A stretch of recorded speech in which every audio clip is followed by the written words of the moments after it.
Good morning students. जो light reflection and refraction 10th class का जो सिलेबस स्टार्ट कर रखा है फिजिक्स का, ऑप्टिक्स जो यूनिट चल रही है हमारी, जो वीडियोज आ चुकी है उनमें आपने रिफ्लेक्शन पढ़ा, रिफ्लेक्शन के रूल्स पढ़े, मिरर पढ़ा, हम मिरर के टाइप्स किए, मिरर के जो साइन कन्वेंशन है, पॉइंट है, उसके बाद मिरर फॉर्मूला लास्ट टाइम, और जो न्यूमेरिकल किया था वो आपका उसके टाइप्स या उसका जो प्रोसीजर किया था। अब उसके बाद जो आपका जो रिमेनिंग पोर्शन है ऑप्टिक्स में आपके चैप्टर का, दैट इज़ अबाउट रिफ्रैक्शन।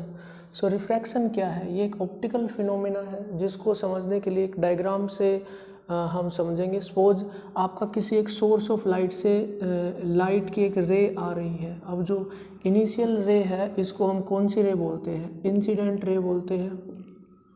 ऊपर आपका मीडियम 1 मान के चलते हैं, इस पॉइंट पर आपका मीडियम चेंज हो रहा है, आगे कोई दूसरा मीडियम है, बट मीडियम कैसा होना चाहिए? ट्रांसपेरेंट मीडियम होना चाहिए। अगर आपका ओपेक मीडियम है तो क्या होगा? रिफ्लेक्शन होगा। सो नीचे कोई M2 आपका सेकंड ट्रांसपेरेंट मीडियम है, इस पॉइंट पे लाइट एंटर हुई है, हाँ, उसको जो पाथ ट्रेवल करना या ट्रेस करना चाहिए था ये होना चाहिए था ओरिजिनल। अगर उसकी डायरेक्शन को कंटिन्यू करती तो इसके अलोंग, डॉटेड लाइन के अलोंग उसको आना चाहिए था। बट एक्चुअल में क्या होगा? जब मीडियम चेंज होगा, means when light enters from one optical medium to another optical medium, it changes its direction, it deviates from its original direction. ये इससे डेविएट होगी। आइदर जो ये पॉइंट है यहाँ पर आप सरफेस के अलोंग, हमने सबसे पहले क्या किया? एक नॉर्मल ड्रॉ कर लिया। MN क्या है? नॉर्मल ड्रॉ कैसे करते हैं? पॉइंट ऑफ रिफ्रैक्शन पर जो आपका रिफ्रैक्टिंग सरफेस है उसके परपेंडिकुलर ड्रॉ करते हैं नॉर्मल आपका। So either towards normal bend होगी, ये जो ओरिजिनल रे ऑफ लाइट की डायरेक्शन होनी चाहिए थी, आइदर ये टुवार्ड्स नॉर्मल होगी या फिर आइदर ये क्या हो जाती है? अवे फ्रॉम नॉर्मल हो जाती है। तो इस पॉइंट पर क्या हो रहा है? लाइट अपनी ओरिजिनल डायरेक्शन को छोड़ के उससे चेंज हो रही है, डेविएशन आ रहा है। आइदर टुवार्ड्स नॉर्मल बैंड होगी, either away from normal bend होगी। तो ये जो आपका प्रोसेस हुई इसी को हम क्या बोलते हैं? रिफ्रैक्शन बोलते हैं। बेंडिंग और deviation of light from its original direction. कब? When it enters from one optical medium into another optical medium. अब टुवार्ड्स द नॉर्मल बैंड होगी या away from the normal bend होगी, इसको जो फैक्टर डिसाइड करेगा वो आपका होती है डेंसिटी। लाइट के चैप्टर में जो आप डेंसिटी पढ़ते हैं वो मैटर डेंसिटी से अलग होती है। मैटर डेंसिटी आपने पढ़ा है, density is equal to mass per unit volume होती है। बट इस चैप्टर में जो आप डेंसिटी पढ़ेंगे वो क्या पढ़ेंगे? Optical density. और किसी सब्सटेंस की जो ऑप्टिकल डेंसिटी होती है वो उसको डिसाइड करने वाला क्या चीज़ होती है आपकी? उसका म्यू, जिसको हम क्या बोलते हैं? Refractive index. सो ये रिफ्रैक्टिव इंडेक्स का टॉपिक भी हम करेंगे, बट ये रिफ्रैक्टिव इंडेक्स का टॉपिक यहाँ क्या डिसाइड करेगा कि आइदर आपकी जो रे ऑफ लाइट है वो अपनी ओरिजिनल पोजीशन से either towards the normal bend होगी या फिर away from the normal bend होगी। अगर आपकी ray of light rare to denser medium enter हो रही है, रेयर मीडियम से किस में एंटर हो रही है? डेंसर मीडियम में एंटर हो रही है, तो जो बेंडिंग होगी वो किसकी तरफ होगी? टुवार्ड्स नॉर्मल होगी।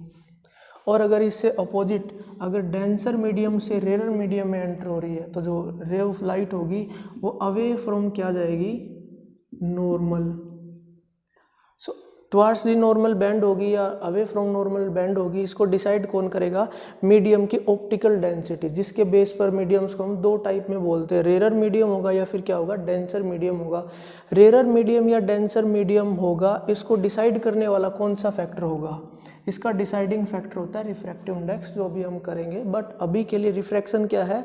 लाइट जब एक मीडियम से दूसरे में एंटर होती है तो ओरिजिनल पाथ को कंटिन्यू न करके अपना पाथ चेंज करती है, डायरेक्शन चेंज करती है। इसी फिनोमिना को हम क्या बोलते हैं? रिफ्रैक्शन बोलते हैं। जिसके लिए जो आपका रिफ्रैक्शन के रूल हैं वो आप डायग्राम से समझेंगे। सपोज इस पॉइंट पर आपका मीडियम चेंज हो रहा है, ये आपने क्या कर लिया? नॉर्मल ड्रॉ कर लिया। ये इंसिडेंट रे है। इंसिडेंट रे नॉर्मल के साथ जो एंगल बनाती है उसको हम एंगल आई से रिप्रेजेंट करेंगे। एंगल आई क्या होता है? Angle I is equal to angle of incidence होता है। उसके बाद सपोज करो ये लाइट आपकी टुवार्ड्स द नॉर्मल बैंड हो गई है, ये वाली रे कौन सी है?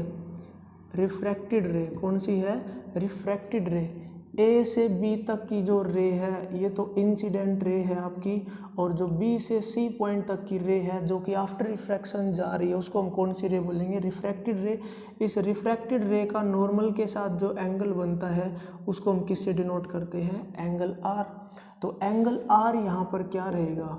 Angle of refraction, angle of refraction. तो सिमिलरली जो रिफ्लेक्शन में दो एंगल आए थे, इंसिडेंस एंड रिफ्लेक्शन, यहाँ पर इंसिडेंस एंड क्या है? Angle of refraction. अगर आपको डिफाइन करना हो, डिफाइन एंगल ऑफ इंसिडेंस, तो कैसे डिफाइन करेंगे? The angle between incident ray and normal. और अगर आपको एंगल ऑफ रिफ्रैक्शन को डिफाइन करना हो तो the angle between refracted ray and normal. Normal और रिफ्रैक्टेड रे के बीच जो एंगल होता है उसको हम क्या बोलते हैं? Angle of refraction. अब जैसे आपने रिफ्लेक्शन के रूल्स पढ़े थे, दो रूल आपने किए थे, सिमिलरली जो रूल्स फॉलो होते हैं रिफ्रैक्शन के ऊपर वो हम करेंगे। तो सबसे पहला जो रूल है वो क्या है? Sine of angle of incidence. Sine I यहाँ पर क्या रिप्रेजेंट कर रहा है? Sine of angle of incidence upon sine of angle of refraction is equal to always a constant.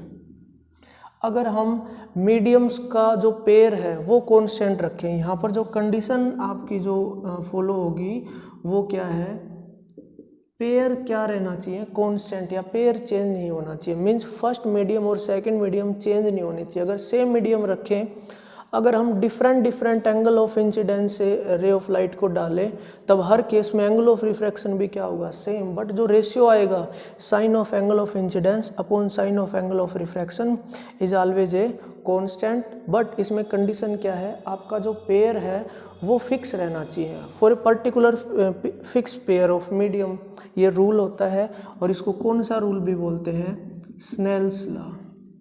तो इम्पोर्टेंट क्वेश्चन है रिफ्रैक्शन के कंसेप्ट में स्नेल्स लॉ। स्नेल्स लॉ क्या कहता है? For a particular pair of medium, means एक fix pair ले हम मीडियम्स का, उनके लिए sine of angle of incidence upon sine of angle of refraction का जो रेशियो आने वाला है वो हर केस में क्या आने वाला है? कांस्टेंट। ये आपका क्या होता है? स्नेल्स लॉ होता है। ठीक है। सेकंड रूल क्या था जो कि एंगल ऑफ रिफ्लेक्शन में भी कॉमन है और यहाँ भी कॉमन है? Incident ray, normal and refracted रे। रिफ्लेक्शन के केस में आप इसको रिफ्लेक्टेड रे ले रहे थे, यहाँ पर कौन सी रे लेंगे हम? रिफ्रैक्टेड रे लेंगे। All lie in the same plane. Same plane से हमारा मतलब है यहाँ पर coordinate system. So what is refraction? Light जब अपने एक मीडियम से दूसरे मीडियम में एंटर करती है तो ओरिजिनल पाथ को छोड़कर आइदर टुवर्ड्स नॉर्मल मुड़ती है या आइदर अवे फ्रॉम नॉर्मल मुड़ती है। अगर रेयर से डेंसर में एंटर हो रही है तो लाइट आपकी टुवर्ड्स नॉर्मल बेंड होगी, डेंसर से रेयर में एंटर होगी तो लाइट अवे फ्रॉम क्या जाएगी? नॉर्मल जाएगी। दो एंगल फॉर्म होंगे, इंसिडेंट रे और नॉर्मल के बीच एंगल को हम क्या कहेंगे? Angle of incidence. रिफ्रैक्टेड रे और नॉर्मल के बीच के एंगल को हम क्या कहेंगे? Angle of refraction. और जो आपके रूल्स फॉलो होने वाले हैं, फर्स्ट स्नेल्स लॉ है, for a particular fix pair of medium sine I upon sine R is equal to always constant. Second, incident ray, refracted ray and normal are lie in the same plane. So refraction आपको पता चल गया, but जो important point है about refraction जो आपको याद रखना है, जब भी लाइट का रिफ्रैक्शन होता है मींस एक मीडियम से दूसरे मीडियम में जाती है, जो उसकी डायरेक्शन चेंज होती है उसके पीछे उसका रीज़न है डिफरेंट मीडियम में जो स्पीड ऑफ लाइट होती है वो भी क्या होती है? डिफरेंट होती है। और एक मीडियम से दूसरे मीडियम में एंटर करने के दौरान जो क्वांटिटी कांस्टेंट रहती है लाइट की वो क्या है? Frequency and phase. So frequency and phase of light do not change when it enters from one medium to another medium, but the wavelength and speed of light change when it enters from one medium to another medium. So ये चीज़ें आपको याद रखनी है। अब next जो चीज़ है refraction के बारे में, बिकॉज आपको पता है अगर लाइट रेयर से डेंसर में एंटर हो रही है तो टुवर्ड्स नॉर्मल बेंड होगी, अगर डेंसर से रेयर में एंटर हो रही है तो अवे फ्रॉम क्या जाएगी? नॉर्मल। अब किसी मीडियम को रेयरर है या डेंसर है, इसको जो डिसाइड करने वाला फैक्टर है या वो जो क्वांटिटी है उसको पढ़ते हैं, वो क्या है? आपका रिफ्रैक्टिव इंडेक्स। सो रिफ्रैक्टिव इंडेक्स की वैल्यू के बेस के ऊपर ही हम मीडियम को कैटेगराइज करते हैं, आइदर वो रेयर होगा आइदर या फिर क्या होगा डेंसर। बट यहाँ जो डेंसिटी आप पढ़ रहे हैं that is different from the material density, mass per unit volume वाली डेंसिटी से अलग है यहाँ पर डेंसिटी। यहाँ पर लाइट की बेंडिंग की कैपेसिटी डिसाइड करती है जो आपका मीडियम की ऑप्टिकल डेंसिटी होती है, जिसको डिसाइड करेगा रिफ्रैक्टिव इंडेक्स, जिसका सिंबल क्या रहता है, म्यू रहता है। So what is mu?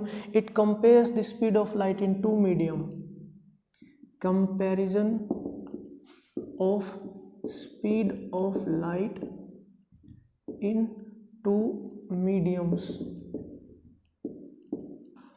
Refractive index actual में दो मीडियम्स में स्पीड ऑफ लाइट को क्या करता है, कंपेयर करता है।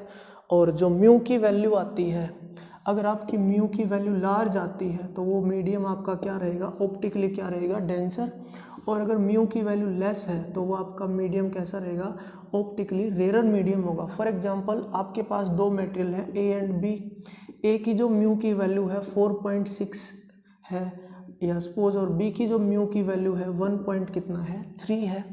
अब इसमें डेंसर और रेयर कौन सा होगा, जिसकी म्यू की वैल्यू ज़्यादा है, 4.6 ज़्यादा है, ये आपका क्या रहेगा, डेंसर। और जो म्यू की वैल्यू कम है आपकी, वो कौन सा मीडियम होगा, रेयर मीडियम होगा। सो रिफ्रैक्टिव इंडेक्स सबसे इम्पोर्टेंट चीज़ है अबाउट रिफ्रैक्शन। तो रिफ्रैक्टिव इंडेक्स को पढ़ते हैं, सिंबल आपको पता चल गया, डेफिनेशन इसकी यही रहेगी, the comparison of speed of light in two mediums. ये जो फैक्टर रहेगा इसको हम क्या बोलते हैं, रिफ्रैक्टिव इंडेक्स। इसकी फर्दर दो टाइप हैं, एक है आपका अब्सोल्यूट रिफ्रैक्टिव इंडेक्स और सेकंड क्या है, रिलेटिव रिफ्रैक्टिव इंडेक्स। जो आपका अब्सोल्यूट रिफ्रैक्टिव इंडेक्स है उसकी डेफिनेशन क्या रहती है, speed of light in air और vacuum divided by speed of light in given medium.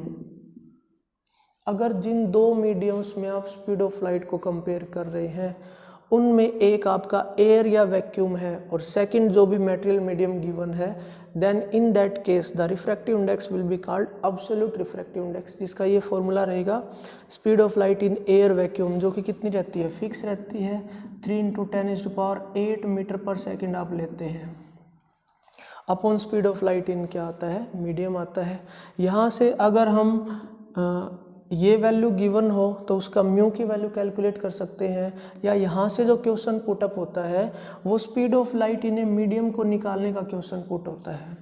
जैसे अगर यहाँ से सोल्व करेंगे, इसको लेफ्ट साइड लेकर जाएंगे, ये आपका speed of light in medium क्या रहने वाला है, speed of light in air divided by उसका mu refractive index. For example आपको कहें कि 1.5 म्यू रिफ्रैक्टिव इंडेक्स वैल्यू वाले मीडियम में स्पीड ऑफ लाइट क्या रहने वाली है, तो उसके लिए हम फॉर्मूला लगाएंगे, speed of light in air 3 × 10⁸ divided by जो मेटेरियल मीडियम का म्यू रिफ्रैक्टिव इंडेक्स गिवन है वो कितना है आपका 1.5। अब इसको सोल्व करेंगे, 1.5 के डिवाइड में 10 लेकर जाएंगे, जो आपका ऊपर मल्टीप्लाई में आएगा, ये 10⁻⁴ कितना हो जाएगा, 9 हो जाएगा।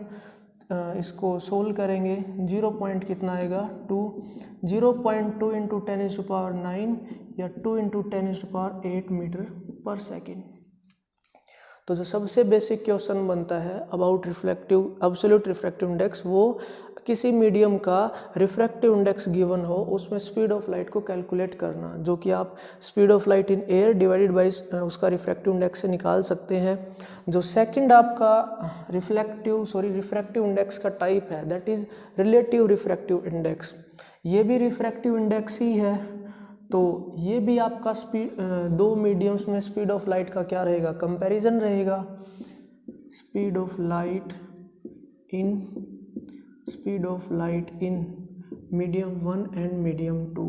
दो मीडियम ही इसमें होंगे, बट इसमें ये आपका स्पेशल केस है, अगर इन दोनों गिवन मीडियम्स में से एक भी एयर या वैक्यूम ना हो, मीन्स दो मटेरियल मीडियम हो अदर देन एयर या वैक्यूम, उस केस में जो रिफ्रैक्टिव इंडेक्स होगा उसको हम क्या बोलते हैं, रिलेटिव रिफ्रैक्टिव इंडेक्स। ठीक है,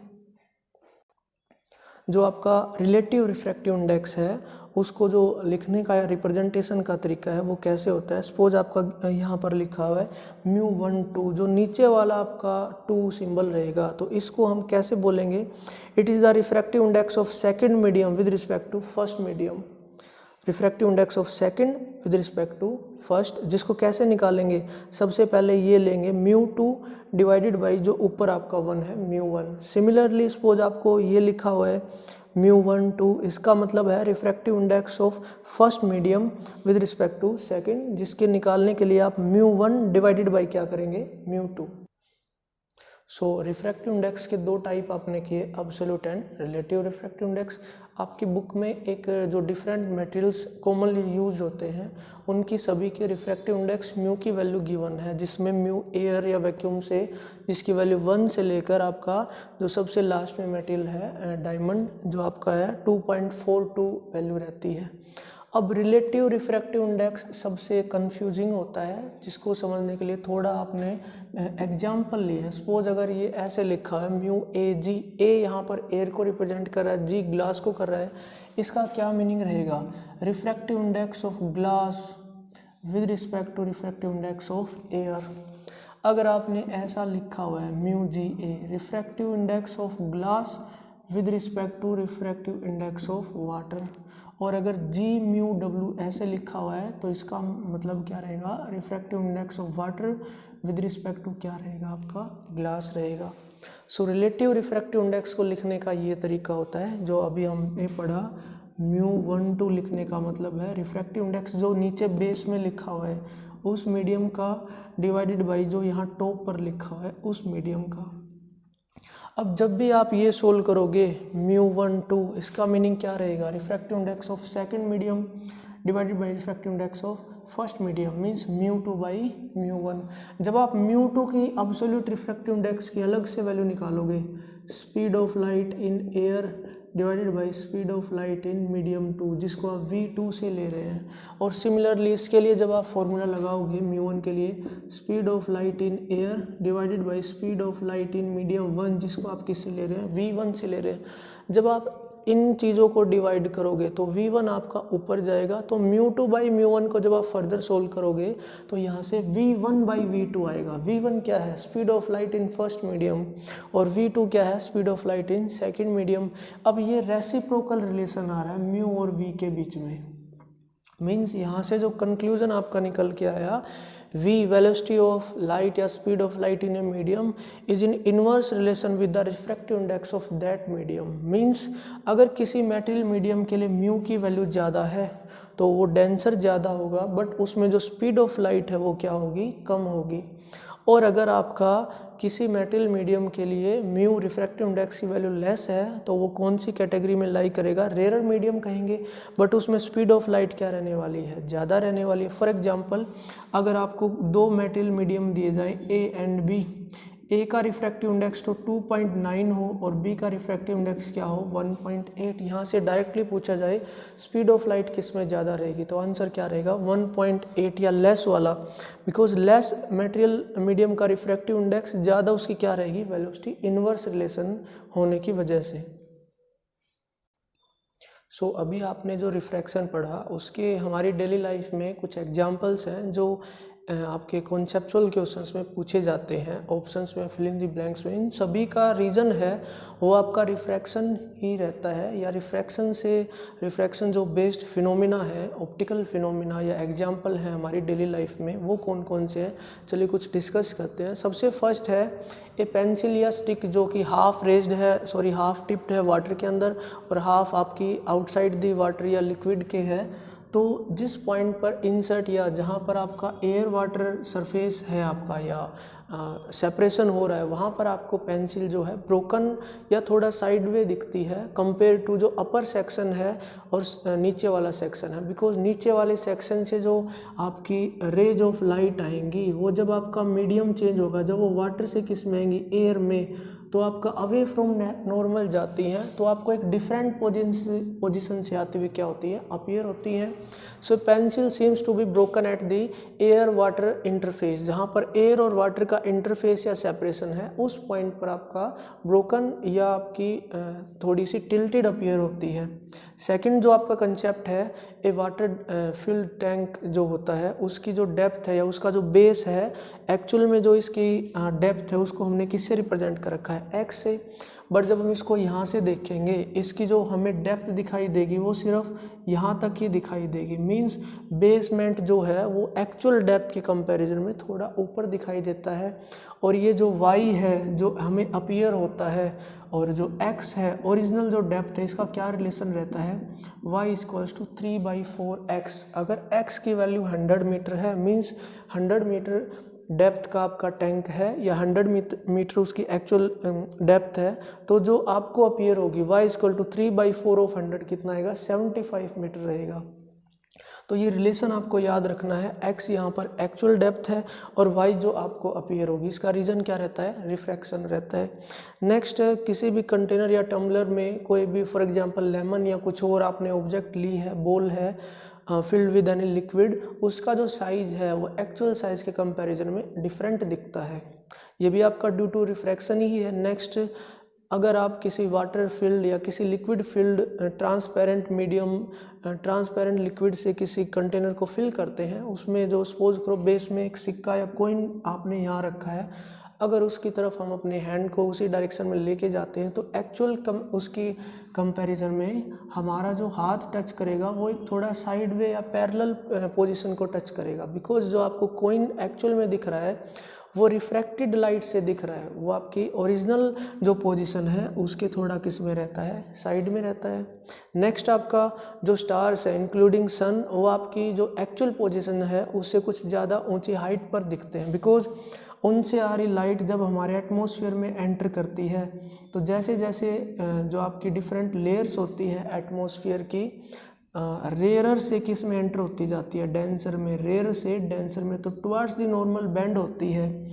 और ये बैंड हुई लाइट हमें एक डिफरेंट पोजीशन से आती हुई अपीयर होती है जो एक्चुअल की कंपैरिजन में क्या होती है, ज़्यादा हाइट पर होती है।